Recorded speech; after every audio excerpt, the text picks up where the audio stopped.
महत्त्वपूर्ण बातमी तुमच्या पुढे येत आहे। व्हिडिओ पूर्ण बघा, एकमेकांना शेअर करा। चॅनलवर पहिल्यांदा आला असाल तर प्लीज सबस्क्राइब करून बेल बटन दाबायला विसरू नका। तर चला बंधूंनो, व्हिडिओला सुरुवात करूया।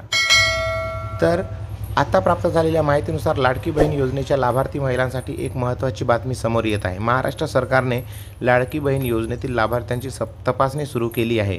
योजनेद्वारे पात्र महिलांना दरमहा 1500 रुपये देण्यात येत होते, मात्र आता सरकार नवीन निकष लागू करत आहे, त्यामुळे लाखो महिलांची नावे या योजनेतून वगळण्यात येणार। जसे सरकारने याआधीच सांगितले की लाभार्थ्याची तपासणी सुरू झालेली आहे, आता पुढच्या टप्प्यात 5 एकरपेक्षा जास्त शेती असलेल्या कुटुंबाची पडताळणी केली जाणार आहे।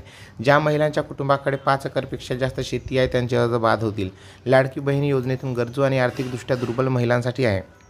या योजनेचा लाभ योग्य लाभार्थ्यामार्फत पोहोचवणे हा मुख्य उद्देश आहे। निकष पाळणाऱ्या लाभार्थ्यांनाच या योजनेचा लाभ मिळावा यासाठी सरकार कारवाई करीत आहे।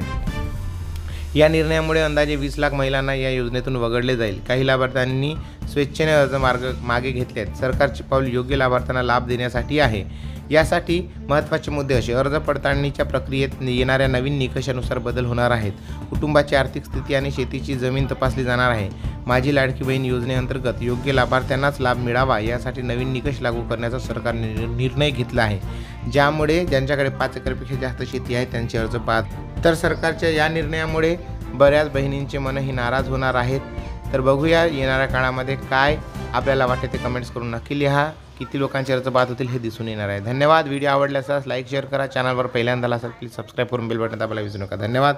जय महाराष्ट्र।